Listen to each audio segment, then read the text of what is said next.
Assalamualaikum warahmatullahi wabarakatuh. Dengan saya Adi Kalsum ND CGP Angkatan 10 dari Kabupaten Morowali. Pada video kali ini saya akan menjelaskan koneksi antar materi pembelajaran berdiferensiasi. Apa itu pembelajaran berdiferensiasi? Pembelajaran berdiferensiasi adalah teknik instruksional atau pembelajaran di mana guru menggunakan berbagai metode pengajaran untuk memenuhi kebutuhan individual setiap siswa sesuai dengan kebutuhan mereka. Dengan kata lain, pembelajaran berdiferensiasi memungkinkan semua siswa belajar dengan baik di kelas. Maksudnya, bagaimana ya? Kita mengetahui bahwa setiap anak itu memiliki kelebihan dan kekurangan masing-masing. Demikian juga dengan kebutuhan belajar mereka, minat, gaya belajar, kebiasaan, dan kemampuan literasi dan lain-lain. Tentu berbeda kan? Nah, disinilah diperlukan usaha guru untuk dapat memenuhi kebutuhan belajar murid yang berbeda-beda agar mereka merasa nyaman saat belajar di kelas yang tentunya tujuan pembelajaran bisa tercapai. Lalu, bagaimana cara untuk dapat melakukan pembelajaran berdiferensiasi di kelas? Untuk dapat melakukan pembelajaran berdiferensiasi, maka guru harus 1.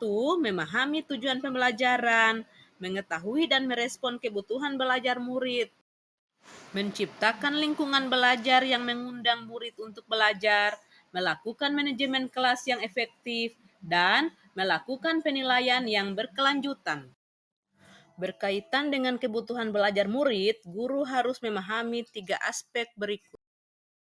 Yang pertama, kesiapan belajar murid, di mana mengharuskan guru untuk menilai kemampuan awal murid dan menentukan apa yang murid ketahui dan di mana murid berada. Yang kedua, minat murid. Minat merupakan salah satu motivator penting bagi murid untuk terlibat aktif dalam proses pembelajaran. Yang ketiga adalah profil belajar murid, yang mana terdiri dari lingkungan belajar, gaya belajar, budaya, dan kecerdasan majemuk. Kebutuhan belajar murid dapat diidentifikasi berdasarkan cara-cara berikut ini. Yang pertama, mengamati perilaku murid-murid. Yang kedua, mengidentifikasi pengetahuan awal. Yang ketiga, mereview dan melakukan refleksi terhadap praktik pengajaran. Yang keempat, berbicara dengan guru murid sebelumnya. Yang kelima, membaca rapor murid di kelas sebelumnya. Dan yang keenam, menggunakan berbagai penilaian formatif dan diagnostik.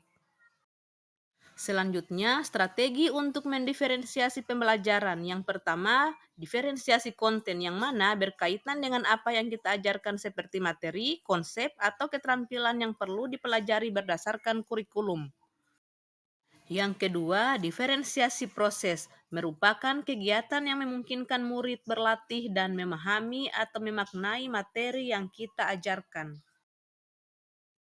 Yang ketiga, diferensiasi produk merupakan bukti yang menunjukkan apa yang murid telah pahami dengan cara memodifikasi produk sebagai hasil belajar murid. Adakah keterkaitan antara modul pembelajaran berdiferensiasi dengan modul yang lain? Tentu ada ya. Untuk dapat melakukan pembelajaran berdiferensiasi, maka guru harus berusaha memenuhi kebutuhan belajar murid sesuai dengan kodrat alam dan kodrat zamannya berdasarkan filosofi Ki Hajar Dewantara. Dalam melakukan pembelajaran berdiferensiasi, seorang guru harus berpihak pada murid, reflektif, mandiri, kolaboratif, dan inovatif. Dengan demikian, seorang guru dapat menuntun murid merdeka belajar. Hal ini sesuai dengan nilai dan peran guru penggerak. Pembelajaran berdiferensiasi dapat menjadi salah satu strategi untuk mewujudkan visi guru penggerak yang berpihak pada murid. Dalam pelaksanaan pembelajaran berdiferensiasi, antara guru dan murid harus ada kesepakatan kelas terlebih dahulu, agar proses pembelajaran dapat berjalan dengan baik sesuai dengan nilai-nilai budaya positif. Terima kasih. Wassalamualaikum warahmatullahi wabarakatuh.